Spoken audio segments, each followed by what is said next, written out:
আমি বলবো সবাই সবাই চিন্তা ভাবনা বাদ দিয়ে ফার্স্ট আমি যেটা দিচ্ছি ওই কালারটা না, কালারটা সুন্দর লাগবে, সাদাটাও সুন্দর, সাদা আর এই দুটোর ভিতরে দেবেন একটা না।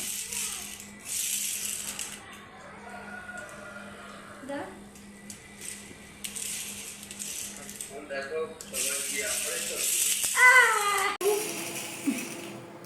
বাবা ওটা শেষ করতে করতে যাইনি।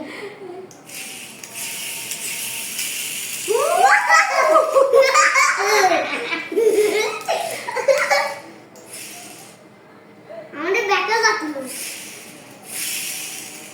দুয়ানটা শেষ করতে করতে যাই মোটরসাইকেলটা তোলো। ওয়াও ফাস্ট হয়ে গেছে। আরে কি অবস্থা, থাক ওই সবই জীবন।